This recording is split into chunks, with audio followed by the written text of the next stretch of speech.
It's a whispers from my ancestors, trading straight over the head of all my transgressors. These fuck niggas will stress you if you let them. Lessons are good and plenty, so you know I run and get them. I'm from a master teacher, you cannot finesse me. I'm on when this year, so you can never best me. And what's mine will always find me. Abilities innate, you can never buy me. Yes, behind me. Each verse a great big shovel, great give a bitch a muzzle, thirsty for what I got, go guzzle. Intricate like pieces of a puzzle. Rhymes off the Richter, pull your ass out of the rubble. Big vision mean big trouble. In my bag, make my shit double. Make it double. Creatively, I'm never exhausted. Every line is organic. I ain't never force shit. Never move the obstacles and the roadblocks. My shit knocks, bitch kick rocks, big sick blocks, click click pop, click got stocks, ain't shit stop. And the diet is always rugged, thick skin baby, yeah you know I always thug it. My grandma and your grandma sitting by the fire. My grandma told your grandma she gon' set her flag on fire. Those knives in my back had me bleeding out for a minute. Got out of my feelings, the game, I got back in it. And every time I get soft, I revisit those scars immediately. I'm pissed off. But I'm niggas' attitude, I weigh the gratitude. But I do it from my heart. Straight, I got some, you better be glad I do. But you can make your world shatter. Apologies won't even matter. Put a name on the beloved dead, that chit chatter.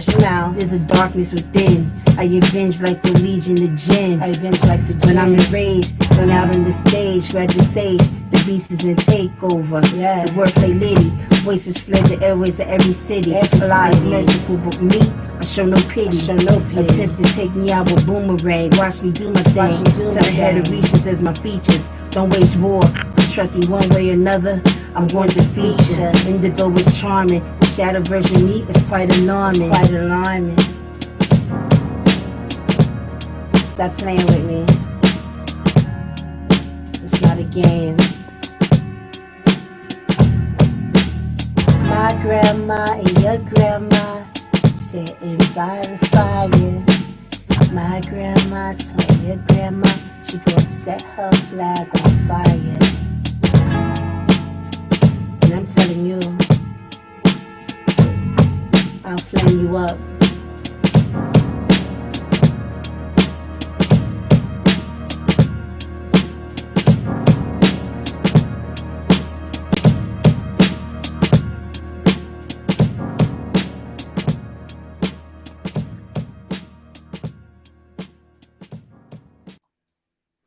Hey, what's good? We in the building yet again. It's your guy Flamingo Fred, Bird of Paradise Podcast, Pink Hollywood. This is our third interview from the night.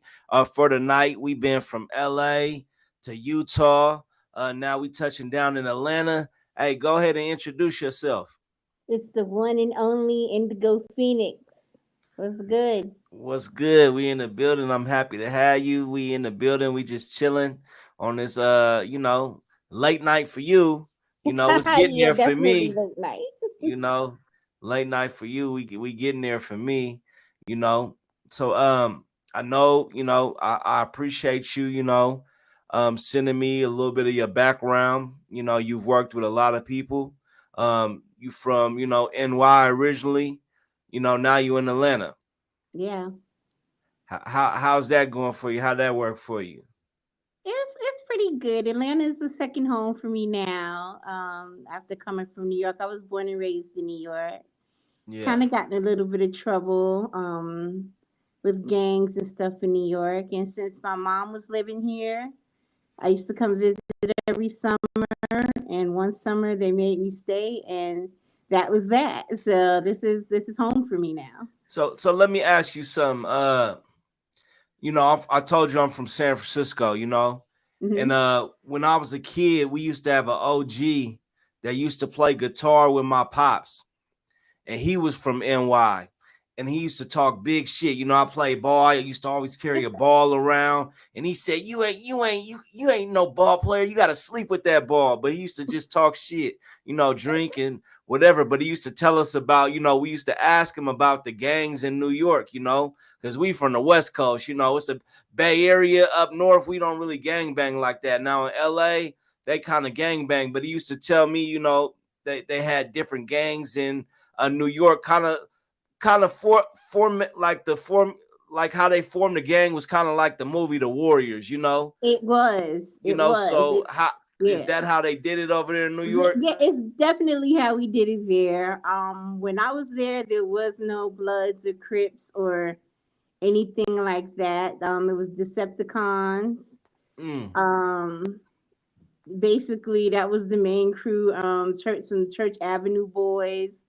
So it was different. Like he said, they were formed like the Warriors. So it was like yeah, basically it would be these people from a particular area would link up, create a name, and just have that little faction. Like before I got with the Deceps and the Low Lives, I had the Jungle Sisters, which was after the group the Jungle Brothers.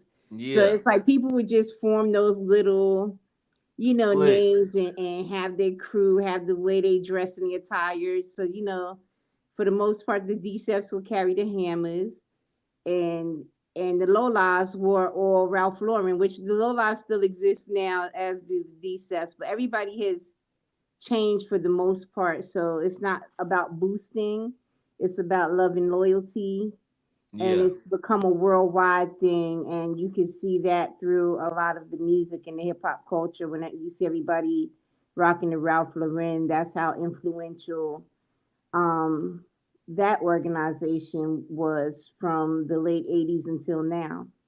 Yeah, that's dope. A lot of times, we on the West Coast, or even people on the East Coast, or you get curious about, how different areas, and coasts do they thing, because on the West Coast it's a little different, like in the Bay Area, and then you gotta let people know, it's a big difference in the Bay Area, San Francisco, Oakland, than it is in LA, in the Right, Bay Area, they got like cliques, and blocks and stuff like that. And now, our brothers and sisters in the Mexican community, them is kind of the people that kind of gang bang in the Bay Area, and right, had that. But as far as black people go, it's kind of like cliques and blocks and stuff like that, right. I've you seen know? that. And the thing is that we have to remember the dynamics of the Black Panther Party, and the implication behind the origins of that, and protecting and giving back to the community, protecting the Yeah, community against police brutality and injustice. So and giving back with the food, like the WIC, which was started by the Black Panthers, and yeah, that was really for the most part, the intent behind the gangs then. But then somehow, things go awry, and we well, it loses sight, and then it, it just goes off into whatever. But even with the Black Panther Party being an organization that was trying to foster positivity for the black community, they were still vilified. So even yeah, though they weren't, out here doing what other gangs were doing, they were vilified in the worst way. So you it know, just goes to show any type of organization and positive organization of a group of black people or any group or organization is always going to be problematic.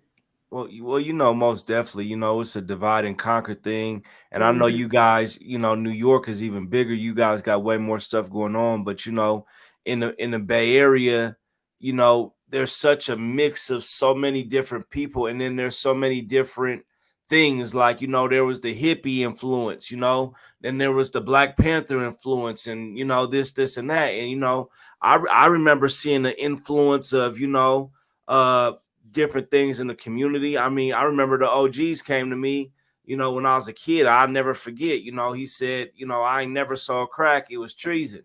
You know what I mean? And I was a kid. I kind of knew what he was talking about, but I didn't really get it. Like, and then that kind of stuck with me, in life. So it was, those pro, elements in the Bay, Right. and I know New York has a lot of that, and different things. I've read a lot of books and different things. Claude Brown, what's the book that he had? Claude Brown had a book.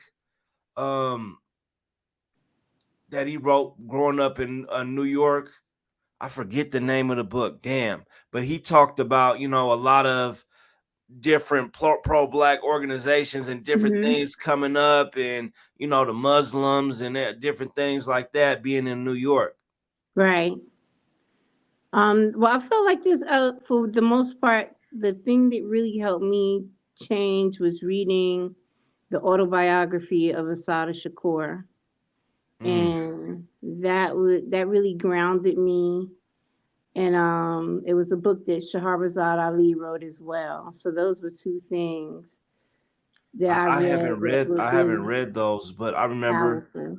I was in the Bay Area. I'm gonna tell you this story. I was in the Bay Area, and I had this teacher, and I used to struggle in school. I was playing ball and shit, but I had this teacher. It was like a government class. And one time, I'll tell you a funny story. I was in front of the whole class. I'd be joking and shit in class, and she was a white lady, and she had something or said something to me, and I was like, "Shit, you like me?" You know what I mean? In front of the whole class to this with the teacher, the white lady, she must have start blushing and kicked me out of the classroom. I was like, I don't know what the hell I was thinking. You know what I mean? But after that, she handed me to buy. Actually, no, she handed me Roots. Wow. She handed me Roots and told me the teacher was a white lady. Teacher, I forget her name, but she handed me the book Roots to take home and read. Wow. And that's when I first read that, and I, got into the autobiography of Malcolm X, which I've read Right. about 8 times. But Yes. just a funny story about, she had passed this book along to me. But that's the Bay Area, though. A lot of people, really be supporting you and who you are. That's dope. And the definitely the autobiography of Malcolm X is definitely a good book to read for people who really want to be grounded and get a sense of coming up from adversity and what he went through to become who he was. Because I never look at somebody as if, oh, that person is always going to be how they are, because there's always a possibility for change. Like, I never thought I would become the woman I am. And once you get knowledge of self, it's definitely the opportunity for you to change into a completely different person and change your life around. So that's another good book to read. Yeah, and he went if you read that book, the drastic changes he went through. But I've heard people say before, and people are creatures of habit. But Hmm. I've heard people say that people can't change, but take it as yourself or take it in myself. When I Right. was running and gunning, I had my mind hardwired, to be out there in the jungle, operating a certain way. And I mean, I was hardwired, and I had to damn near deprogram myself to come up out of that with a lot of things. And it was like almost like getting off a drug, you know. A lot of people don't Definitely. know that, but I had to deprogram myself from a certain way of thinking, and not that I was all bad or I was just out doing something to people, but I had to shift my focus to go to the next level I wanted to go to. Yeah, it's an unlearning process. you know When you become, because I was terrible. I'm not gonna hold nobody. I was yeah. terrible, and I had no compassion for anybody, very little concern. So for me to be the person that I am, that's loving and compassionate, that all comes from knowledge of self, converting to Islam. Also, when I came here to Atlanta, so it's a different element, and you do have the ability to change when you put your mind to it. Anything you want to do, you and set your mind to it, you can do. And when you learn the rich history, like looking at what our ancestors went through and things like that, and the people who fought for our civil rights, it's a disrespect to them to conduct yourself any other way. You feel me? In my opinion. Yeah. So after reading certain things and learning certain things, that was what helped me. X Clan Mm. music was a big influence. I had the opportunity to interview Brother Jay for a blog I was working for, Yeah, and had like a long 2-hour conversation with him. So it was good to be able to tell somebody who basically helped reshape my thoughts, that I appreciate them and that their music had an impact on my life in a major way, in a positive way, because I could have been dead, I could have been in jail, man. anything could have happened to me. So the messages in the music are very important, and Yes. I thank people like Brother Jay and the conscious rappers and even the other rappers. I feel like everybody speaks from there. If you're speaking positively, or I won't even say positively, you're speaking authentically from your experience and what you're going through. I have can do nothing but respect it, because at the end of the day, who am I to judge? Later down the line, like I said, that person might have an epiphany and change their life, and it's not for me to judge when people out here doing what they're doing, as long as they're not hurting anybody Man. physically and they're just, making their money. I don't judge the other female rappers for what they're doing or how they portray themselves. People are a product of their environment sometimes, and that's all they know. So Yeah. until somebody grows mentally or is able to reach a certain point where they want to change or they understand, have a different understanding, then you have to be patient with people and show people grace. No, most definitely, and like I was touching on before, to come up out of it, when whenever you hopped off the porch, people hopped off the porch, and at different times, when you was first hopping off the porch, you was programming yourself and learning and so much to be, in the mix of things. You was programming and learning to survive and to move and groove and stay out of the penitentiary and different things like that. So you put so much work into that. So when coming out, and it's a different thing, but it's about elevation and growing. Different people have different journeys. Like look at the journey of Malcolm X. And different people. Right. And I was just talking to somebody about this earlier. When you was running and gunning, you wanted this and you wanted life to live a certain way. You wanted to live luxurious and do this. And don't get me wrong, you Right. can have some fun, but there's other ways to do those same things. Exactly. Exactly. Like And when I came here, I had ran away from home when I was 15. So I spent the year, um, you know, just chilling with friends. My friend, who was an older person, he graduated. He inherited a brownstone mm, when his parents passed. So we were just chilling there. So I would go from there to my homegirl Nicole's house, who lived a couple of blocks down from him in Bed-Stuy, and her mom would let me stay there.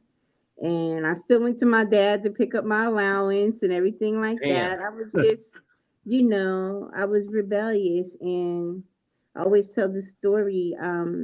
It was ever since I was 14 and I was raped, Mm, and that changed me. I bet. And that's what kind of made me align with the gangs. It was more of a protection thing for me. It was a sense of security for me, after being raped, and I felt protected and comfortable with them. Even especially, like I always say this, with the low lives, they were perfect gentlemen, to me. Took me under their wing and was showing me how to get clothes and how to, take care of myself and look out for Yeah. me, and never took advantage of me. And I always, to this day, I appreciate that. You know, So, there's so many different ways, you could be out there and doing things like this. hmm And, just because you out there doesn't necessarily mean you out there doing wicked or doing hmm this, and that. But, how they got this system designed, it wasn't so much I was out there wicked, but the way they got this system designed, you got to play this game the way they want you to play it, or it's going to be harder sometimes for you to be a success. But I think, like I said, there's an addiction to it. I told someone this the other day. when I was moving and grooving, I used to hate the weekends.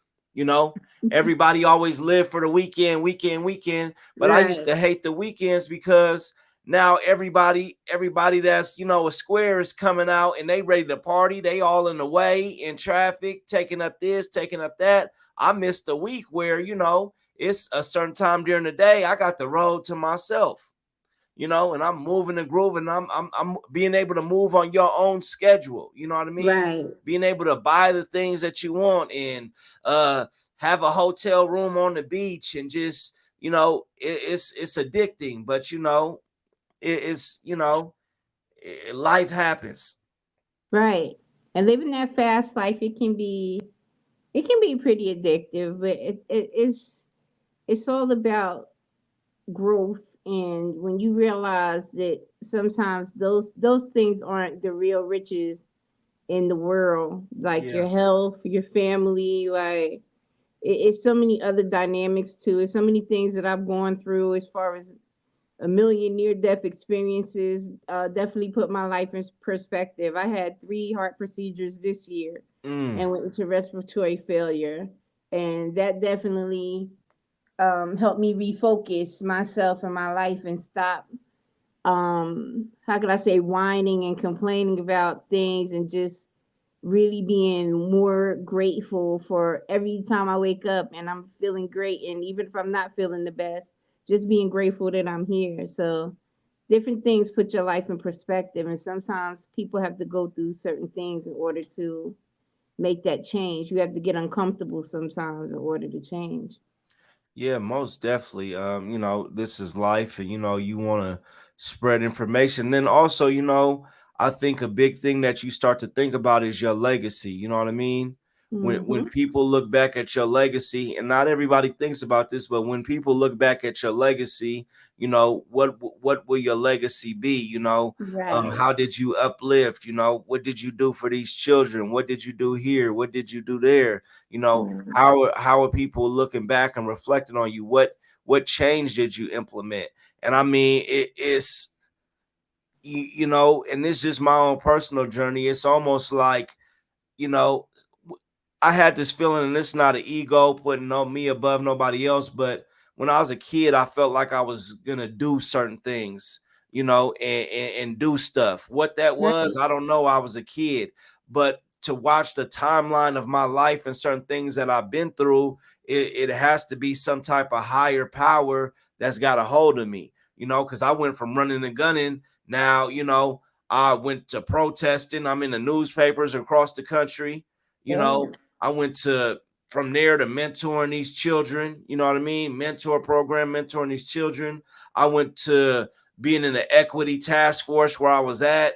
Somehow they had found me and recruited me, and even some of the things that I'm doing now. And it's like, how did this happen?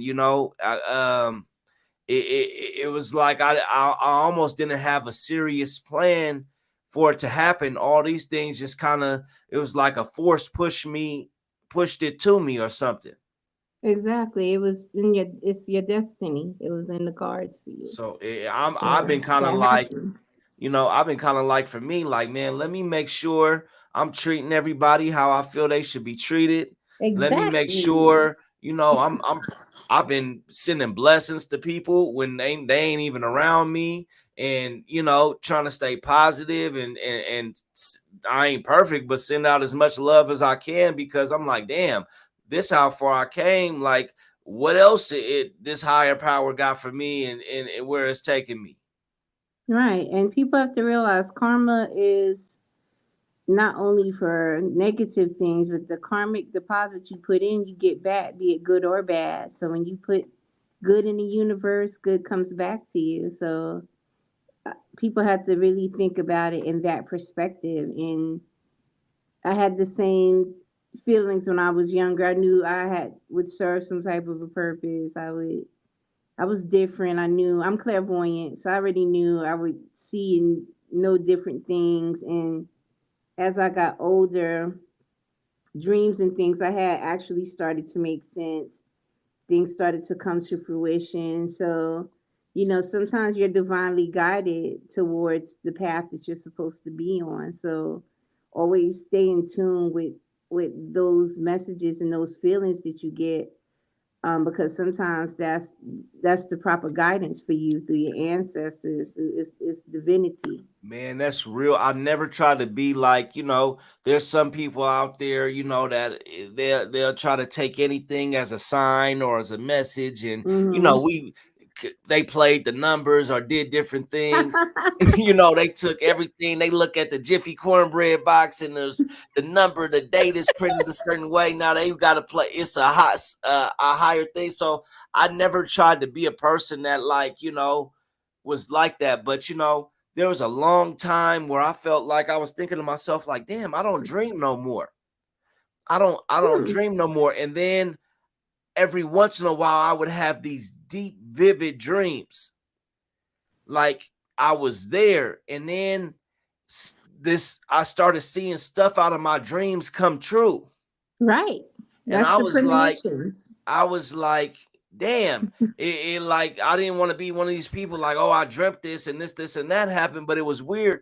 But it's funny because you know my mother always told me that she don't dream unless it's something that come true. And I used to, oh yeah, okay, ma, yeah, all right, yeah, what, okay, you know what I mean? Like, oh yeah, yeah, I bet. And then I had vivid dreams, and I'm like, what does that mean? Because it was so deep. And then I started down the line, months later, a year later, I'm like, wow, I started seeing signs out of that dream. Like, man, Right. is this related? Because I had this dream, and it's this, and that. So let me tell you, I had a dream when I was 17, um, that I died. Mm, And I went to this waiting area. I could see heaven in the distance. And it was like a table with men dressed in, like the Islamic garb. mm-hmm, And then they started questioning me about the doctrine, like the Bible, the Quran, mm, everything. And I was a very good student, so I knew the bulk of the answers. And then they asked me a question, and I didn't know the answer to this question because it wasn't a biblical question. mm, So all of a sudden, like this portal opened, and my grandmother came through, mm. and she had pure white hair and a white robe, and she came through with our dog Bruno, which he looked like old as hell too. I'm like, what's going on? And she said, it's not your time. And she grabbed me and pushed me down the green hill, and I woke back up. So I had that dream twice. So I Wow. told my family, I said, I told them about the dream. I said, it's gonna be a time after grandma has passed away. I said, I'm gonna die and I'm gonna come back though. I'm not gonna be dead. Mm, Something's gonna happen. I'm gonna be revived. So 10 years later, it happens.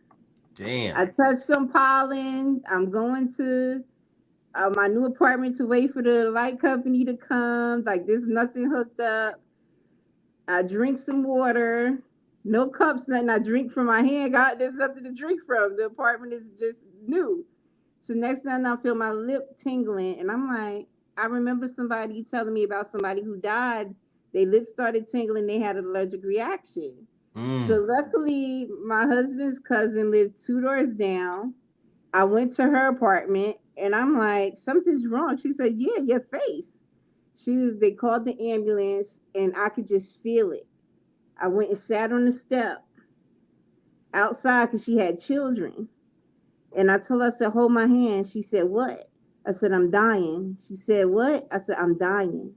mm, And all I said was, I love you a lot, thank you. And I just remember my head falling back.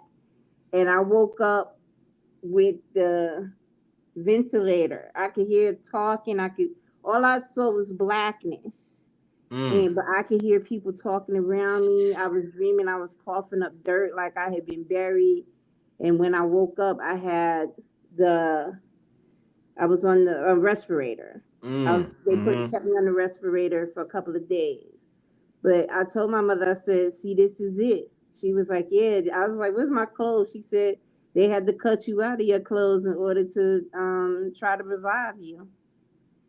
So my family ever since then, definitely anything I say and my premonitions normally come through dreams.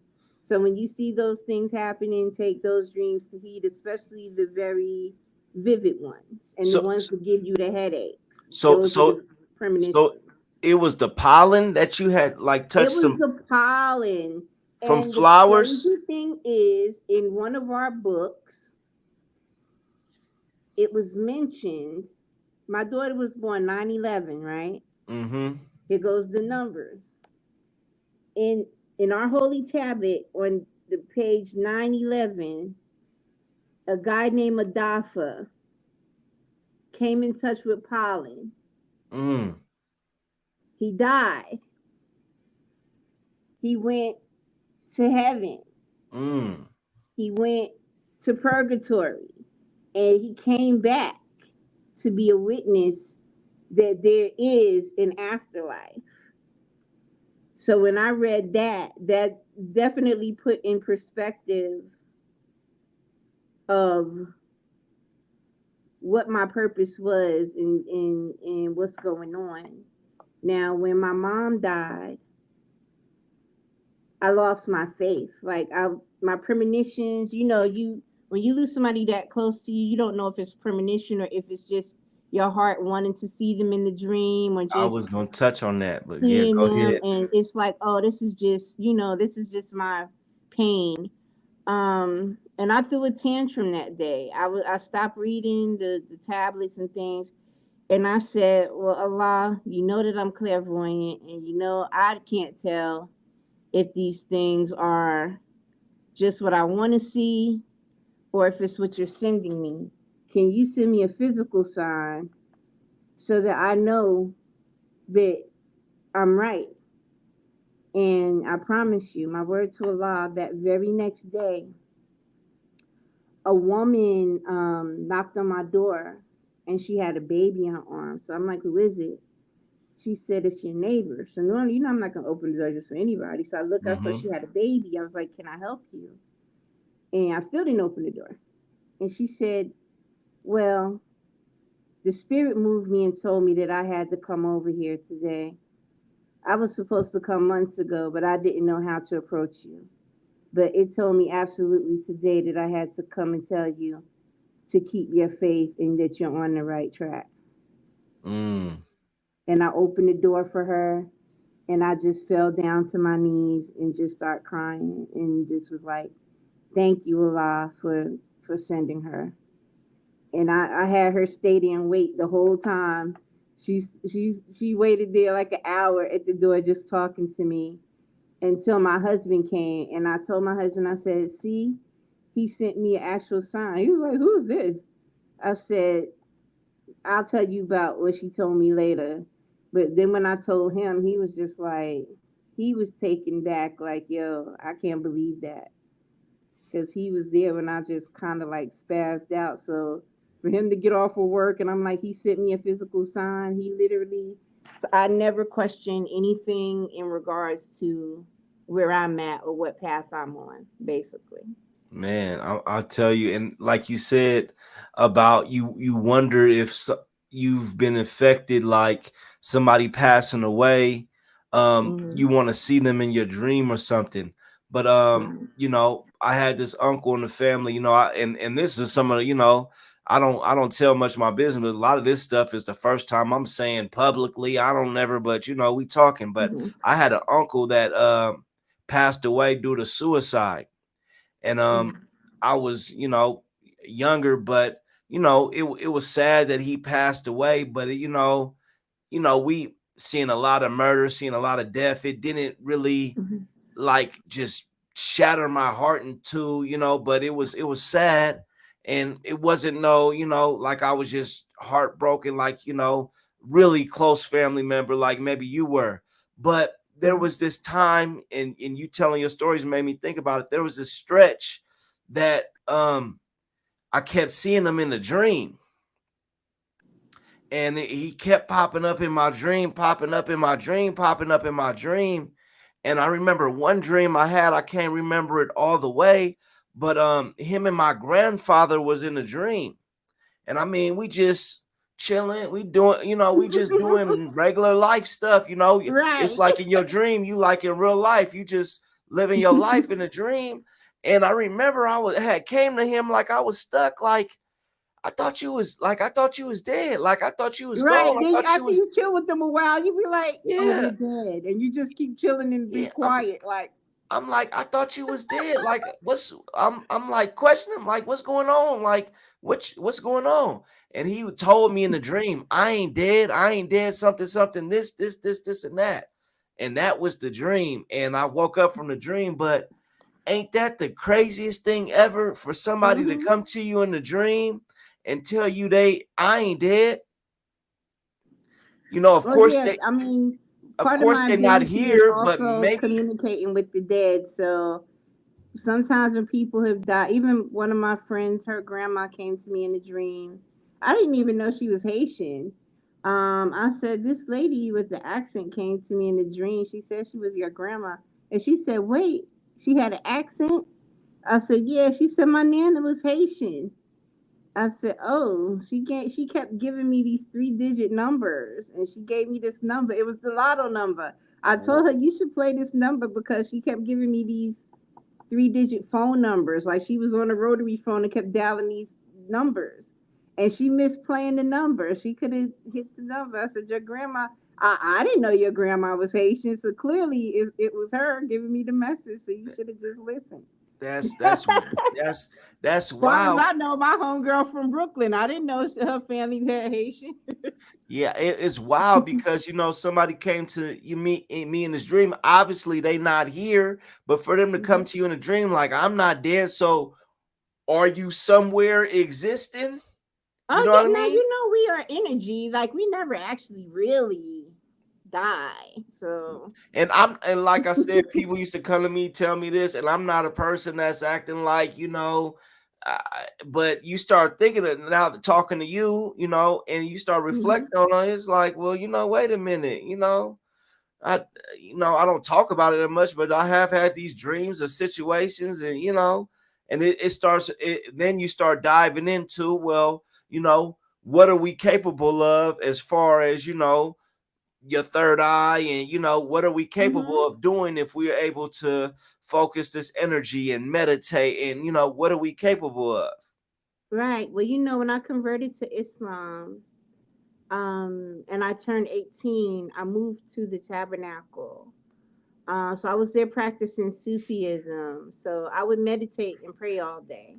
Mm, And that definitely helped me tap into my abilities more, because I was just really focused on the spiritual and not the physical realm. So I could see a lot more and do more then. There, you know, there's movies like we only use a certain percentage of our brain for yeah. real. So we're able to do a lot of things when you put your mind to it. But the way society is set up and the way our minds are preoccupied with social media and other things that's frivolous, and we're not really honing our craft of our abilities of what we can do, then it kind of lose sight. Like people would think, it's nothing. It's just a dream. They'll just write it off as it being crazy or silly. When you believe in the Bible that everybody could do those things, so why do you feel like you're incapable or that any of those abilities have just all of a sudden stopped? Like Now that's that's crazy. that's real, and we, That people get scared of stuff like that, and it's more so because with religion, and we're gonna go into a deeper rabbit hole with religion and Christianity and things like that. Things that were organic to us through African traditions of these things of premonition, being able to control our dynamics and our destiny was considered evil or demonic, and they tried mm, to stifle those abilities in us. And that's the crazy part. I've watched a whole group of white people in New Orleans practicing African tradition, summoning and conjuring, Mm, and but they teach you that it's bad, yeah. that it's negative, that it's the devil, Well, and that's the crazy part. So it's like we've I, lost so much tradition, so much of our culture, so much of our spirituality, so many things that were innate to us when we were born, and things that are our birthright by you, being programmed. So it's really like it's a matter of unlearning and relearning that even in the Bible, it will say the devil's biggest trick is to make what's good look bad and what's bad look good. So we have to always think of things from that perspective. mm-hmm, This is being pushed as good, is it? You mm. know, that's being pushed as bad, is it? You know, and it's I look at these children, I look at myself like I hadn't, I've been up here in Oregon, and I've spent a lot of time growing and spent a lot of time to myself and studying, reading, reflecting, dissecting myself. And I've noticed something about myself. I got this energy beating on my head, just this energy to be almost, I guess you would say, free and Mhm. create things and bring my energy and be sociable and be out and be outside in nature and talking and communicating and vibrant. And I got this energy, and I notice, I'm sitting at a desk, I'm sitting here, I'm sitting there, and I'm noticing if I can't let this energy out, it sits inside me, and it make it at first. I think years ago it used to make me kind of anxious. Now it kind of makes me exhausted because I can't let it out. But you know what you if you think about it, what you really want to do, you really want to be outside barefoot, laying down in these flowers and what I mean, eating mangoes and letting the mango juice drip down. You know what I mean? That's what you really want to be doing, and dancing and running around and what I mean, congregating with your people. But we in this system where we inside, your feet ain't on the ground, you sitting at a desk, you doing that. And so, you away from the wild things, and and that's why the energy you can't connect. Right. I'm definitely I'm always a business person, but I'm also in tune where I like people for you to be from New York. I like to be barefoot and my feet in the grass. I love to be by the water. I like to be in the sun. I like to sit on my balcony and look at the trees blow in the wind and look at the sky and just enjoy nature. And it's just again, it's a beautiful thing just to be able to see. So to be able to see flowers, trees, birds, even the bees and the wasp and everything to be floating around. It's just good to connect with nature. So I'm one of those people who I absolutely love it, especially water. Just being by a body of water is just is something peaceful and serene about that. And But that's what why it sounds like you're describing, and this is where I got my name from. mm, Indigo is not particularly a name; it's more of a description, mm-hmm. but I took it on as a name. So people think Will Smith kids are quirky or weird. I'm weird too. I'm not gonna lie. Hey, ain't I nothing don't wrong think with it. I'm just eccentric, and I learned about indigos through them. So I went to go see what makes me so different, where it's hard for people to receive or understand where I'm coming from. Like, why am I so misunderstood? But I know that I'm here to basically love and nurture. Like, I have nothing but good intentions towards people in the world. Like, I want to see the world in a better space. I try to help people as much as I can, feeling like each time you help, it improves the world a little more. And it's basically being an indigo child or indigo being. So, from the way you just described yourself, it sounds like you're an indigo being, because it's just an overwhelming feeling we have to contribute, to do, to help. It's our way of expressing. And if we don't express it, it's like we're completely just gonna like burst from just all these ideas and things that we want to do to improve and help people. And it's not well received by people sometimes. They don't understand it. Yeah, well, I what I learned, and one of my things that I have been on recently, is to not try to convince anybody of anything. Right. People are going to be set in what they feel and they beliefs, and no matter what you trying to say, they gonna feel about how they feel and how they believe, and Right. it can make perfect sense to you, but it makes no sense to them. It could be absolute facts, but if they ain't they programmed to look at stuff a certain way, they not gonna understand it. And I think, we talked about, the disconnect that we have in our communities now. Mm-hmm. There's this disconnection.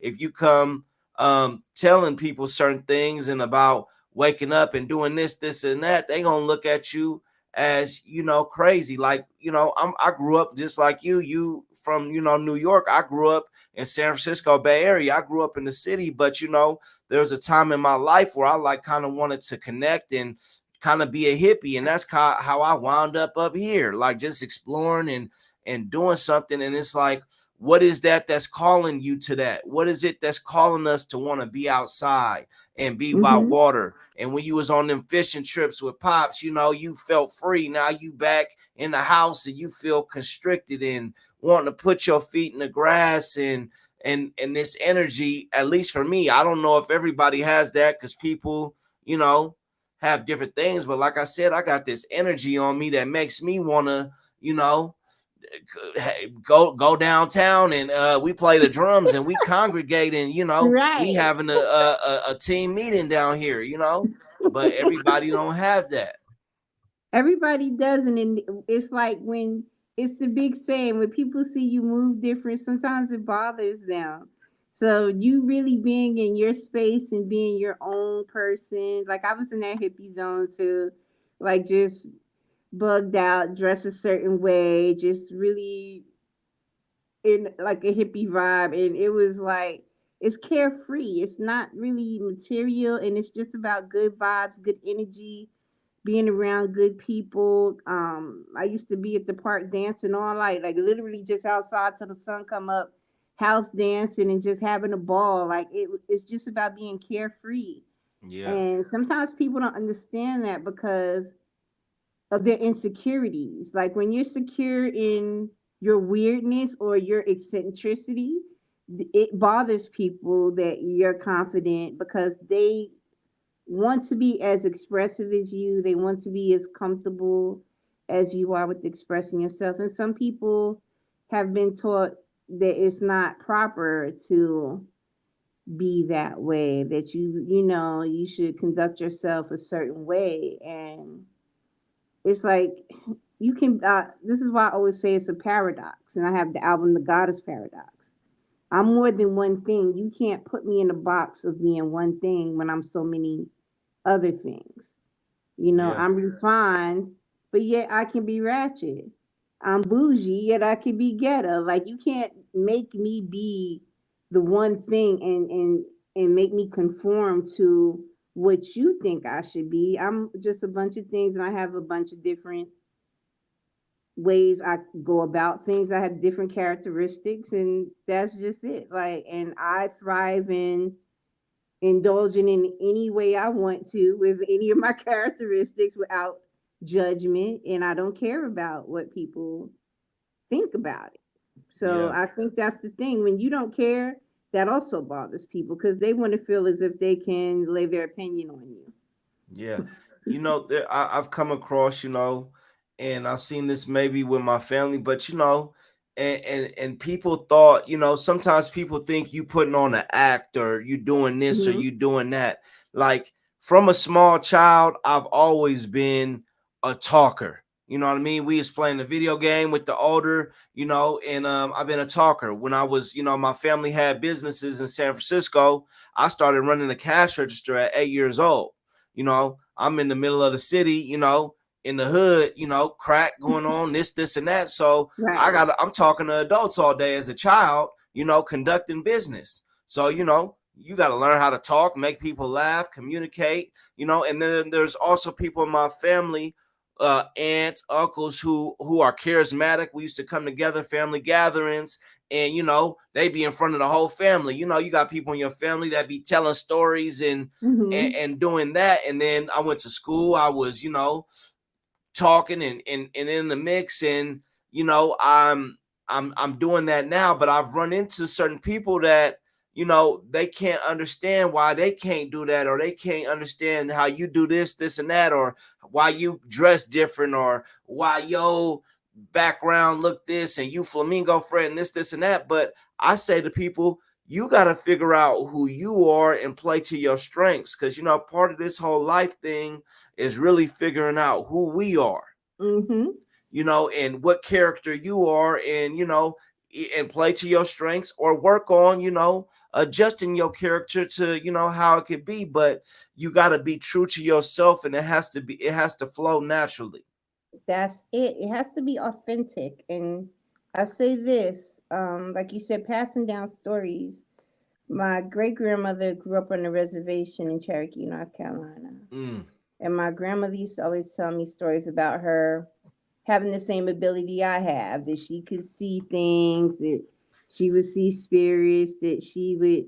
So I knew from then as a child, it kind of slipped my mind for a while, but I knew from then as a child, from remembering those stories, that those abilities and those things were there. So recently I did a project called Lucid Lingo, and that was like kind of the tribute to that part of my ancestry. And like mm, you said, this music and everything in your life is about leaving a legacy. So I started back rapping in 2019. That's when I released my first project, which is the Goddess Paradox project. And ever since then, I've just been dropping. So I have probably right now about 25 projects, maybe more. Just been diligently putting out the projects.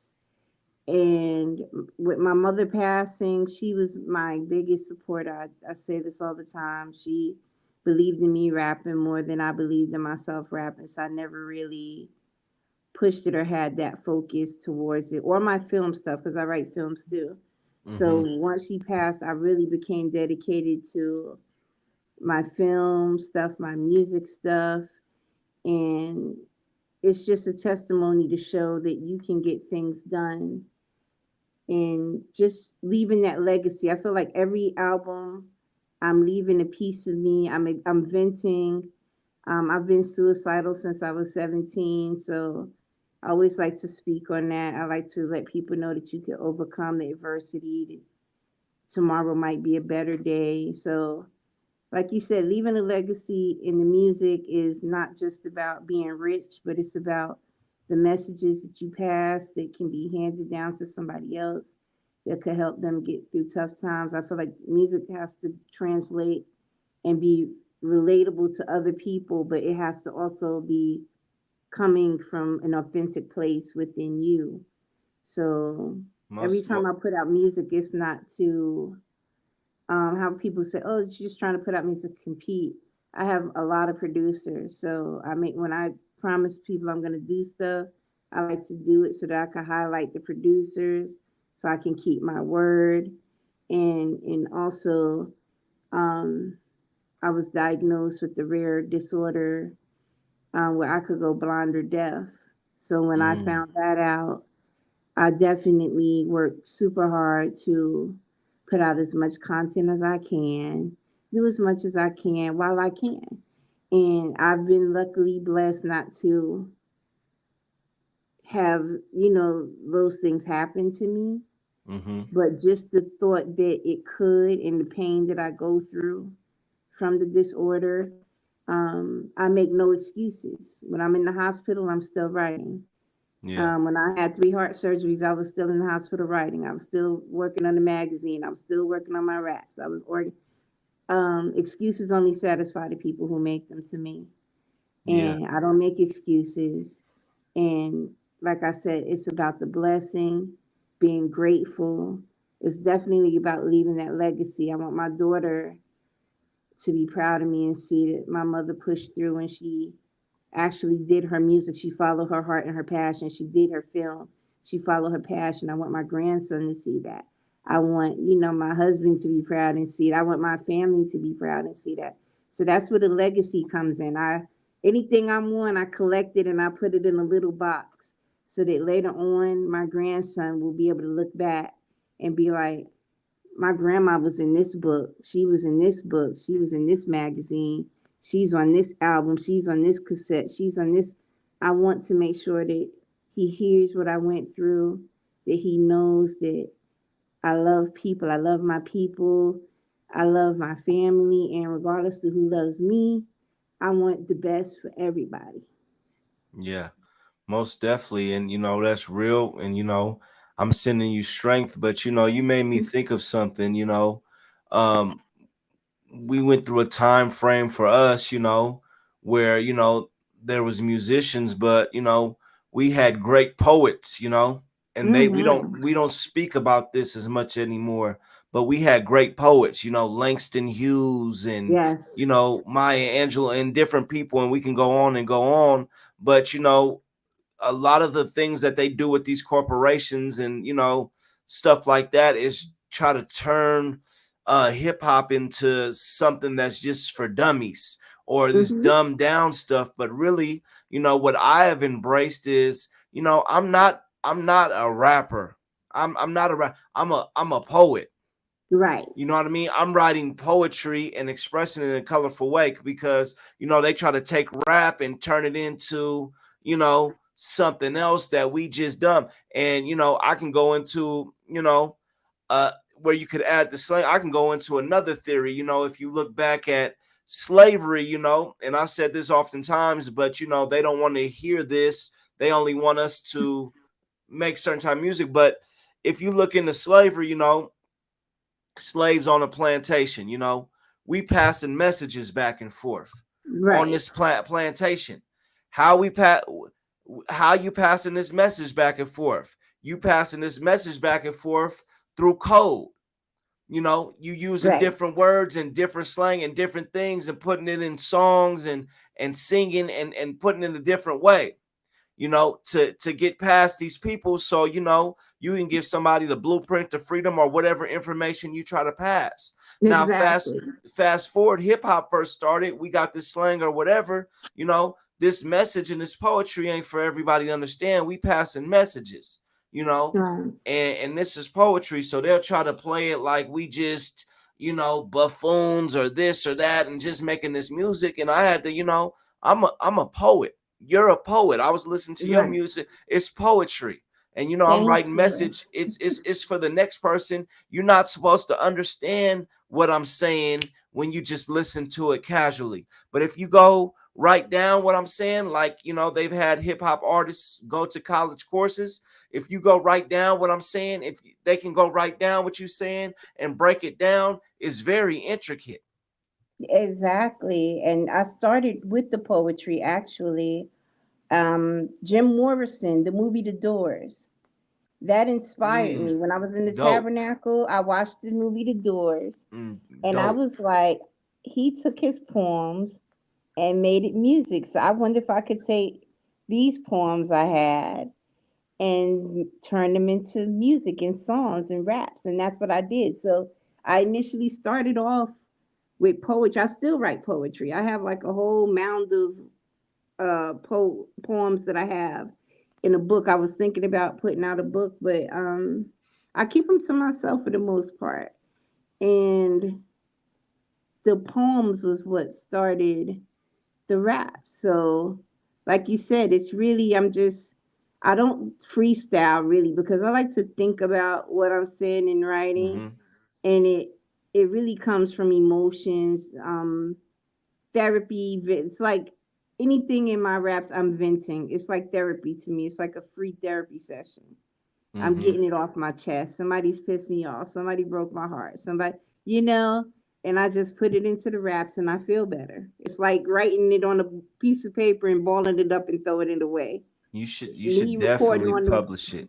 right.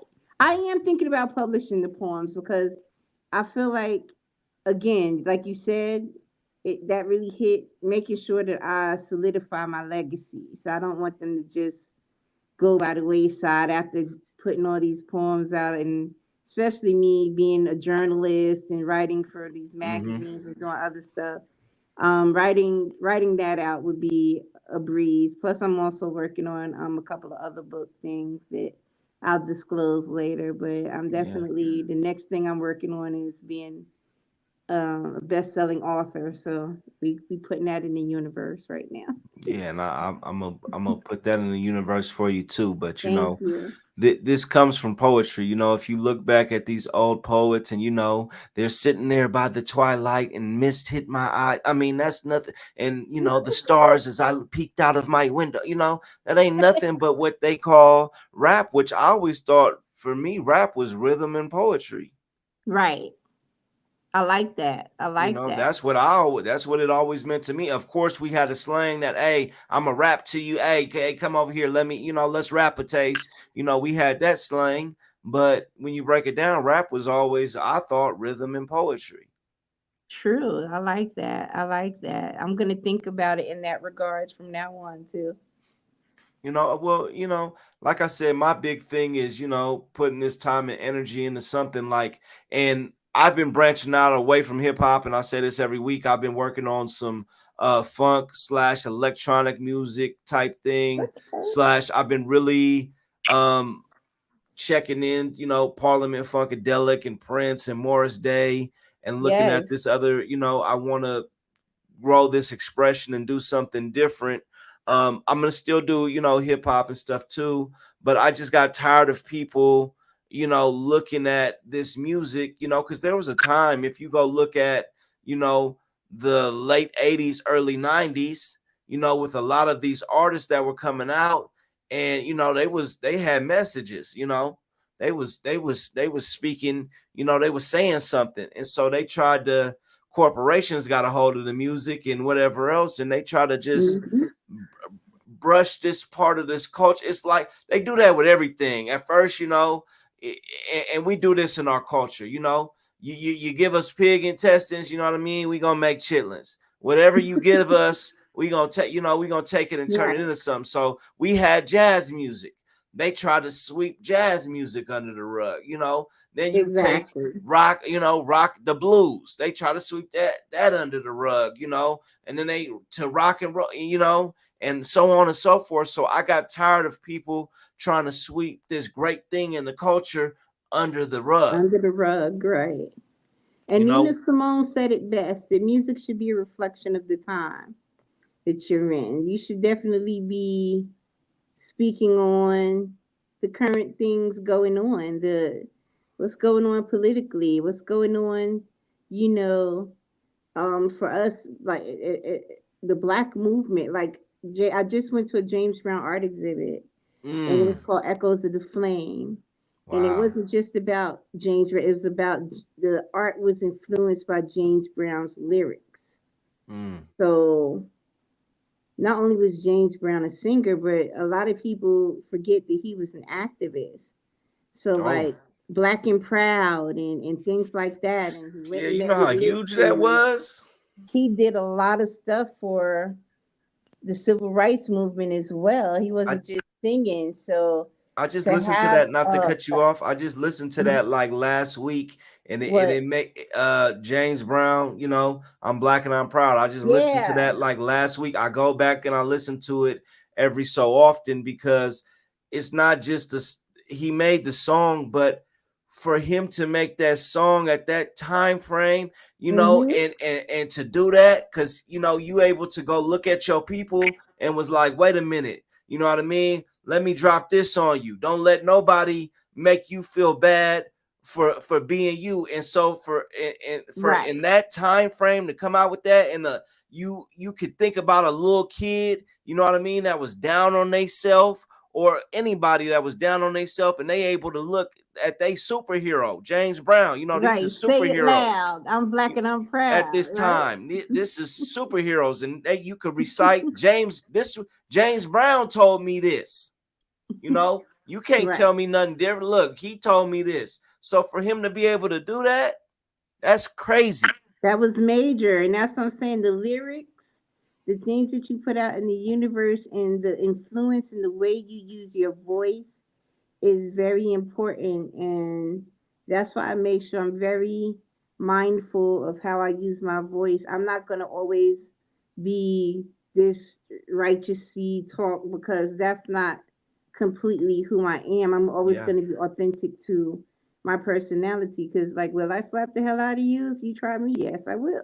So, yeah, I'm going to talk about it because that's a part of my personality. Like, I'm not just going to pretend like I'm this perfect innocent being that doesn't get angry or doesn't, pop off sometimes. Like it happens, but the one thing I won't let people do is vilify me or make like the negative is my personality and that is Yeah. strictly who I am. Like that's never going to be the case. And it's important just to put certain messages out there for the youth to hear, for other black women to hear so they could feel motivated. I like to uplift the black men too, like for black men to know that you can have a woman and she's down for you and she supports you and she's backing you. I don't like the dynamic of men being pitted against women and vice versa And you know, I because was we need to be united together and fostering unity and building our communities. And that's where it's at. It's not about these shows where people like to tear each other down. So in my we music, you'll never really hear me. I speak a lot about unity because I feel like that's important. These debates, who's right or wrong about each other's doctrine, is not more important than the people who are killing us off because of our skin color. Like, what are we doing to unite and stop this from happening and stop it from happening to future generations? So I feel like the focus it should be on more important things as far as unity goes when it comes to conversations about uplifting our community. There's no way in hell we should, going into 2025, be on the same shit that James Brown was on back when he was, pushing these same messages. Yeah, you know, it's and I know they always said this, you know, our OGs and our elders always said, you know, things is crazy, but you know, Hmm. if you really look at things right now, we are in wild times, you know. One Hmm. of the things that Malcolm said was, you know, they used to bite us with a growl, but now they bite us with a smile.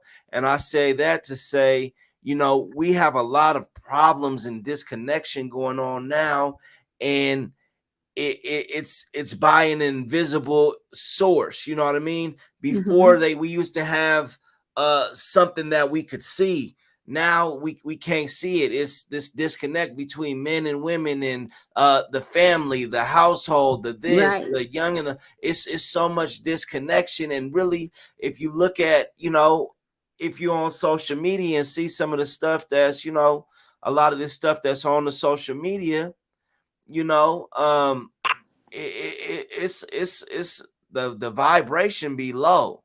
You know, Right. a lot of this stuff that we see, and like you said, ain't none of us perfect. We like to have fun. We like to talk shit. You know what I Right. mean? I ain't nobody pastor, but you know, it's like there's this huge, you know, disconnection. You know, where we at right now on, you know, as a vibration. You know, and it's like some has to shift. Like you look at the music industry right now, mainstream music industry, and it's like I'm trying to break my brain to think of like what's just like, for instance, and I'll tell you this, Hmm. and we gonna get off here soon, and we gonna have you come back, and we gonna chop it up some more because I'll talk to you all night.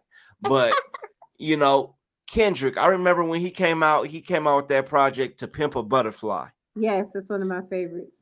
You know what I mean? And Kendrick, they was carrying they had them, you know, they was police officers was carrying the car, and it was King Kunta and We Gonna Be All Right. You know what I mean? And he was coming out talking that shit. And I felt like they shelved Kendrick a little bit for a while. Cause he was Oh like the yeah, hottest did thing you see that moving. audience when he did that performance? They were appalled. They were clutching their pearls like, "What is Yeah, this?" I feel like they shelved him for a while. Mhm. And then now for him to make this resurgence and come back, he had this thing where he going at Drake and we fighting and we going again and we doing this and we going at each other. Oh, Now, they love that. yeah, now he back popping and he at the Super Bowl. You know what I mean? Oh yeah, So because they love the negativity being fostered. They like that. We gonna be all right, uplifting messages to make black people feel good. No, we want you to tear each other down and talk crap to each other and talk about each other women. Like they love those messages. Anything to promote negativity or the demise or decline of the black people, that's what these labels be wanting. That's why a lot of the conscious music, and you heard Jay-Z said he stopped talking that way when he realized it wasn't gonna make him no money. Like they definitely don't push those kind of messages. But again, I put out versatile music. I put out music for the grimy people. I put out conscious messages. I do some singing on certain songs. I don't just do one sound. I just try to make sure that I express myself in every way possible and I'm having fun with it, and whoever it reaches. I don't try to force myself to fit in any bag to impress anybody.